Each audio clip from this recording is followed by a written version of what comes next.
สวัสดีครับวันนี้ผมจะพามาซ่อมเครื่องปั่นของยี่ห้อซาร์ฟนะครับอาการที่ลูกค้าแจ้งนะครับลูกค้าแจ้งว่ากดปุ่ม on off แล้วเครื่องไม่ทำงานนะครับ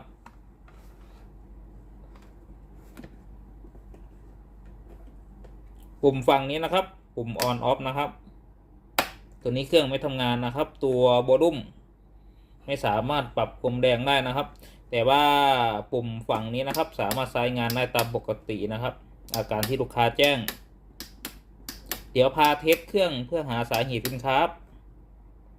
ขั้นตอนลองเครื่องนะครับตัวด้านในโถปั่นผมก็ใส่ในส่วนของตัวน้ำเปล่าเข้าไปได้นะครับเพื่อเทสในส่วนของตัวเครื่องให้เสียบปลั๊กไฟนะครับแล้วก็ลองกดออนดูนะครับเปิดเครื่องดู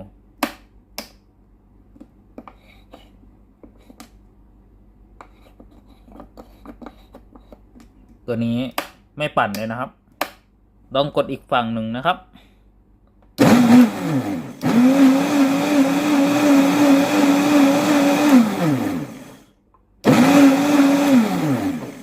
ตัวนี้เครื่องปั่นปกตินะครับอาการเสียตามที่ลูกค้าแจ้งเลยนะครับลูกค้าแจ้งว่าปุ่ม on off ฝั่งนี้ไม่ทำงานนะครับเดี๋ยวพาแกะด้านในเครื่องครับเพื่อหาสาเหตุอาการเสียว่าสาเหตุที่เสียเกิดจากอะไรนะครับขั้นตอนการถอดเครื่องนะครับนำยางออกก่อน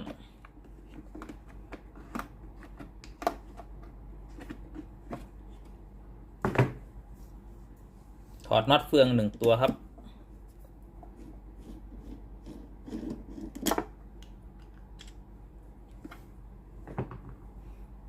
ถอดน็อตสกรูอีก4 ตัวครับ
เดี๋ยวนำโครงเครื่องออกนะครับ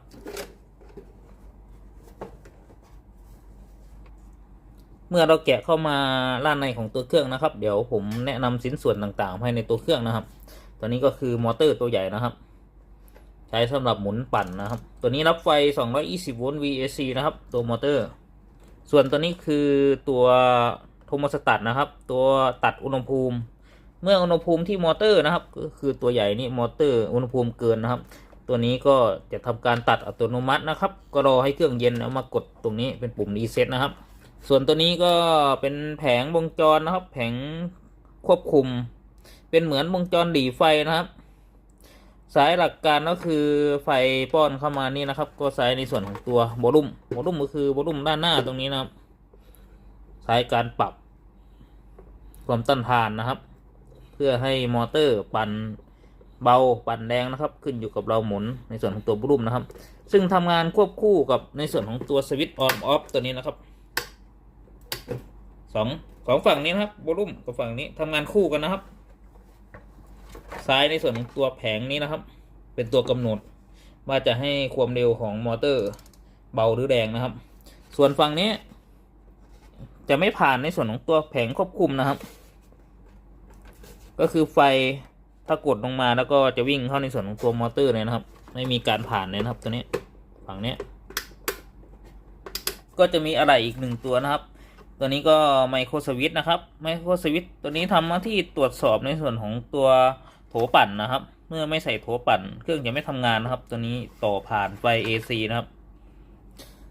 ซึ่งด้านบนของตัวเครื่องนะครับก็จะมีพลาสติกตัวนี้นะครับเป็นพลาสติกกดในส่วนของตัวไมโครสวิตช์เพื่อให้ทำงานนะครับ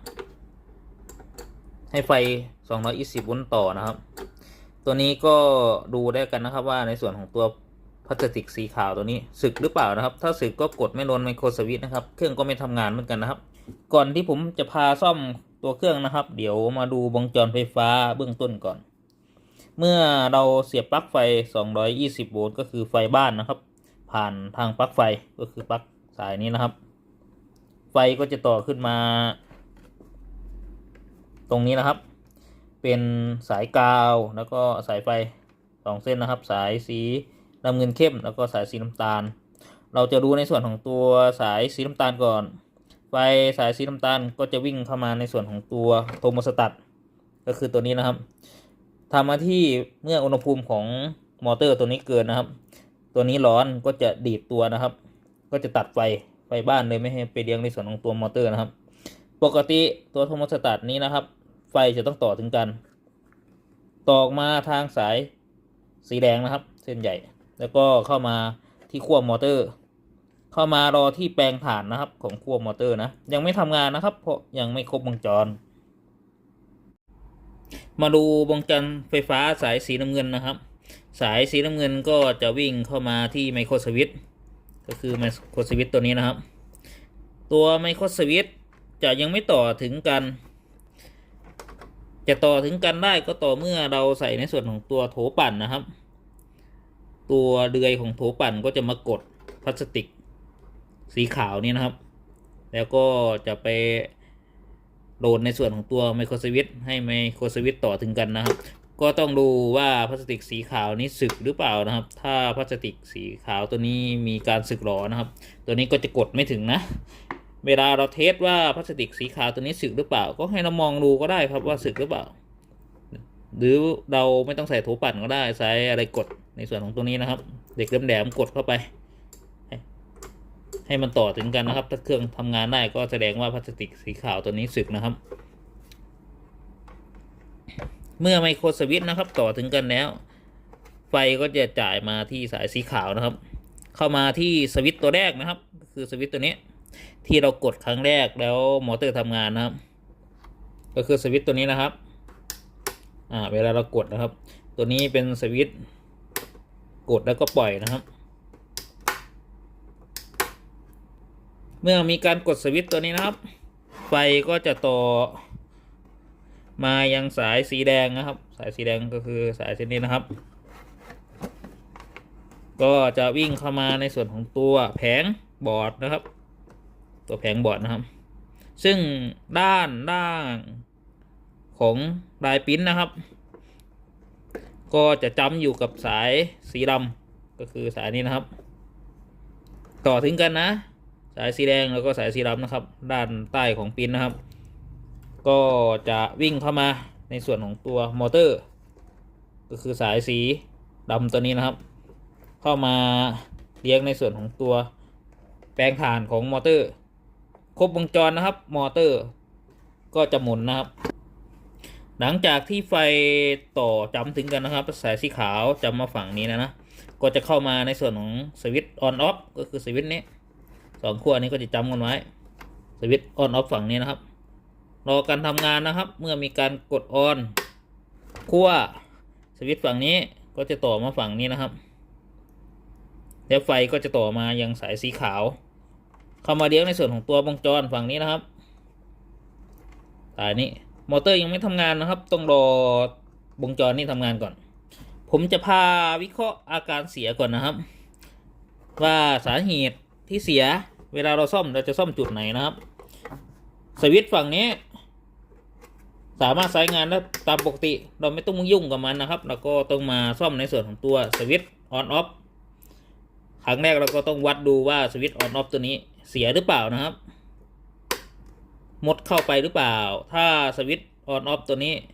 ไม่เสียนะครับก็ให้เราตรวจสอบในส่วนของตัวแผงควบคุมนะครับว่าตัวนี้แผงควบคุมมีปัญหาหรือเปล่าแผงควบคุมเสียหรือเปล่านะครับก็มีแค่2อย่างนะครับก็คือแผงควบคุมแล้วก็สวิตช์ออนออฟที่เราจะต้องดูนะครับแต่ถ้าเป็นอาการนะครับอาการคือฝั่งนี้ทำงานนะครับสมมติว่าฝั่งนี้ทำงานกดออนแล้วก็สามารถปรับอะไรได้ปกติทำงานแต่ถ้าลูกค้าแจ้งว่าฝั่งนี้ไม่ทำงานฝั่งเดียว แน่นอนนะครับก็คือในส่วนของตัวสวิตช์ฝั่งนี้มีปัญหาแน่นอนสวิตช์ฝั่งนี้มีปัญหาแน่นอน100%นะครับก็คือมดอะไรอาจจะเข้านะเพราะว่าฝั่งนี้ทำงานไงครับเพราะสวิตช์ฝั่งนี้ต่อตรงเลยเข้าที่บอร์ดนะครับได้ปริ้นบอร์ดแล้วก็วิ่งเข้าที่ในส่วนของตัวแปลงฐานเลยนะครับหลังจากที่ผมพาได้ระบบไฟฟ้าเบื้องต้นเนี่ยนะครับ ผมจะพามาซ่อมอาการเสียที่ลูกค้าแจ้งนะครับอันดับแรกเลยเราก็จะตรวจสอบในส่วนของตัวสวิตช์ออนออฟตัวนี้ก่อนว่าเสียหรือเปล่าถ้าสวิตช์ออนออฟตัวนี้ไม่เสียนะครับก็ต้องมาซ่อมที่แผงบอร์ดดีเลยนะครับสวิตช์ออนออฟตัวนี้ถ้าเสียจริงไม่มีมิเตอร์ทำยังไงได้บ้างก็ต่อตรงนะครับต่อสายนะครับฝั่งนี้เข้ากับฝั่งนี้นะครับต่อตรงเลยถ้าในส่วนของตัวโวลูมตัวนี้ปรับได้ปกติแล้วมอเตอร์มีการหมุนปกติก็แสดงว่าสวิตช์ตัวนี้เสียนะในกรณีที่ไม่มีมิเตอร์นะครับในการวัดนะแต่ถ้าต่อตรงแล้วยังไม่หายนะครับก็ต้องซ่อมบอร์ดแผงนี้นะครับผมจะพาวัดในส่วนของตัวสวิตช์ออนออฟนะครับให้ปรับตั้งมิเตอร์นะครับอยู่ที่คูณ1นะครับให้สายมิเตอร์เข็มนะครับจับ2ขาด้านบนนะครับแล้วก็ด้านล่างนะครับ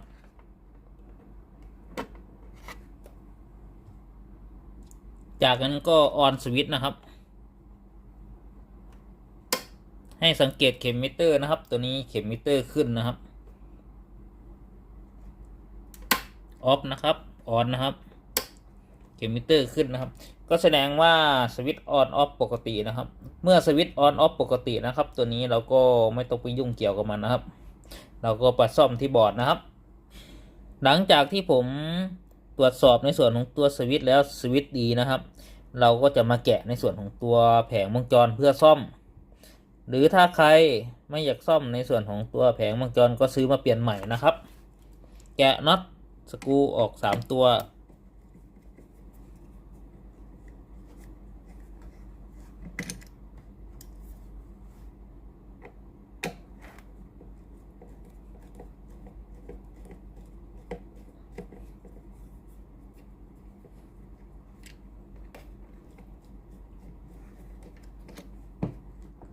ถอดสายที่เกี่ยวข้องออกให้หมดนะครับเดี๋ยวจะพาถอดบอร์ดออกมาซ่อมด้านนอกนะครับ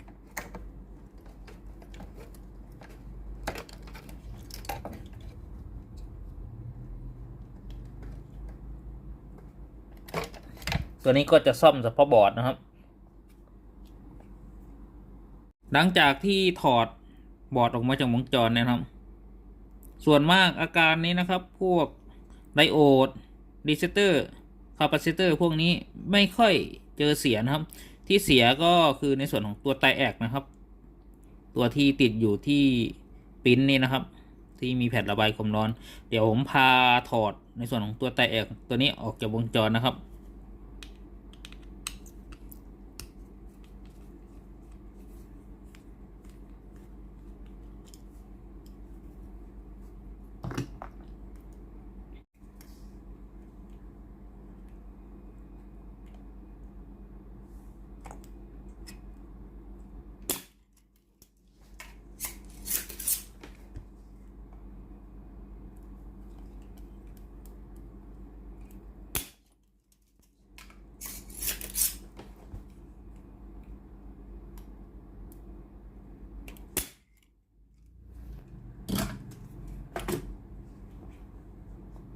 หลังจากที่ผมถอดไตแอกออกจากวงจรนะครับเดี๋ยวเรามาดูเบอร์ไตแอกกันนะครับ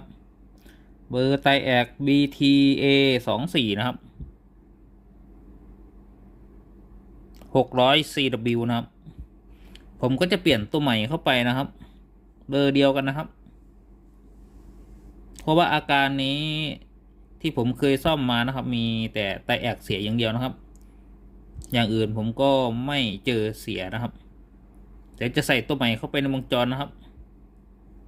ผมก็จะใส่ไตแอกตัวใหม่เข้าไปในวงจรนะครับเดี๋ยวทาซิลิโคนระบายความร้อนก่อนนะครับ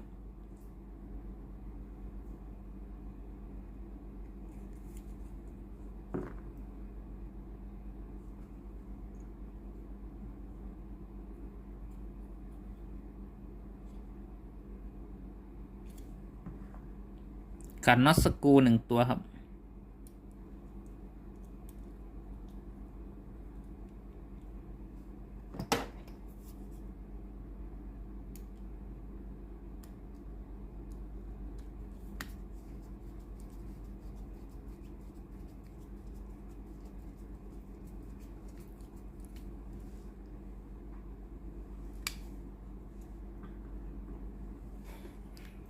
บัตรจีตะกั่วครับ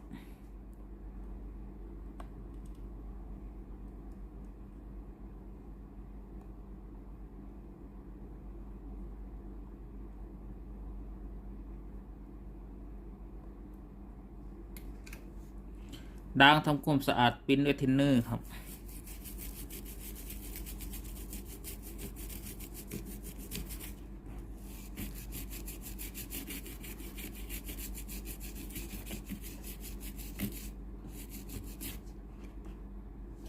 หลังจากที่ผมเปลี่ยนไตแอกเข้าไปในวงจรเนี่ยนะครับเดี๋ยวผมก็จะมาใส่บอร์ดเข้าวงจรให้เรียบร้อยนะครับขันน็อตสกรู3 ตัว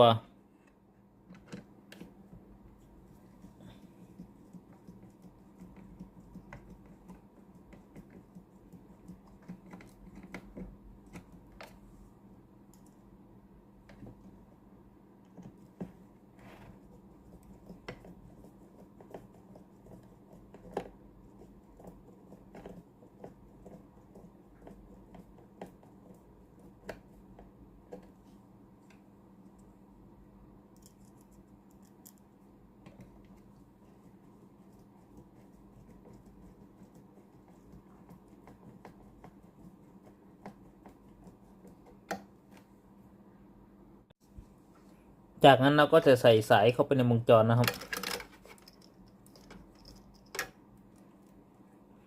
ตอนนี้เสียบสายโวลูม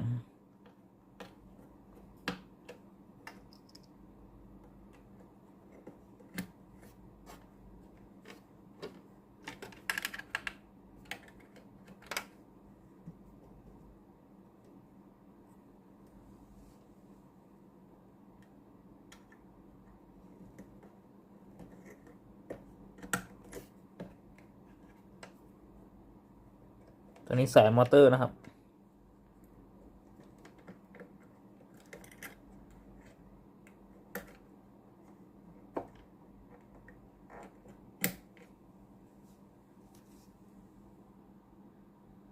จากนั้นประกอบโครงบนครับจากนั้นยึดน็อตสกรูอีก4 ตัวครับ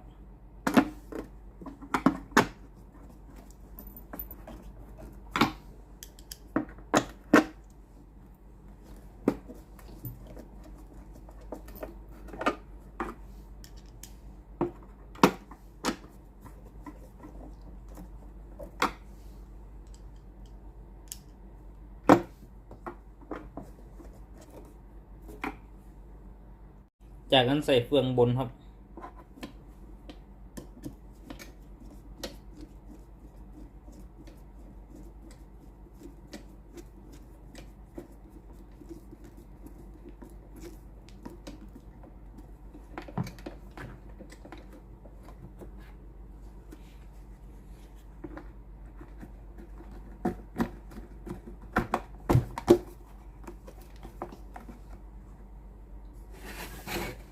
ใส่โถปั่นครับเพื่อเทสเครื่องอีกรอบนึง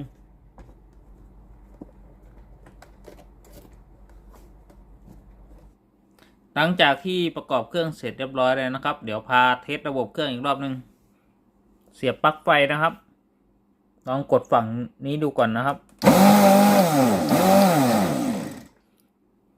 กดฝั่งที่มีปัญหานะครับก็คือไม่สามารถออนได้นะครับ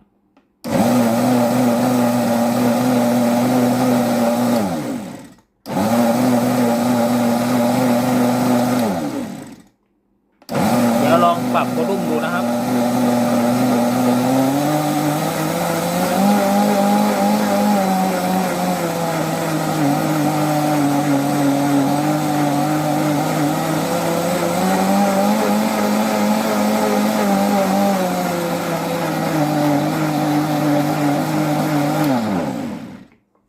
โวลูมมีการเปลี่ยนแปลงนะครับ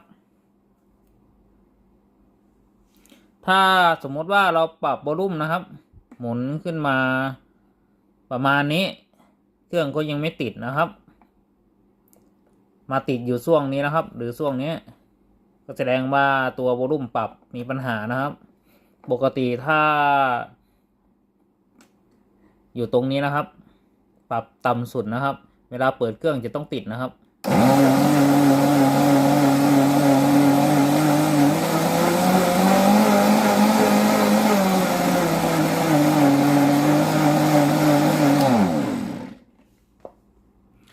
สรุปนะครับอาการเสียของเครื่องปั่นยี่ห้อซาร์ฟนะครับ EMC-15 นะครับกดสวิตช์ฝั่ง on off ไม่ทำงานนะครับตัวนี้มีไตแอกเสีย1ตัวนะครับขอบคุณครับที่รับชมคลิปวิดีโอครับขอบคุณมากๆครับเจอกันใหม่คลิปหน้าครับสวัสดีครับ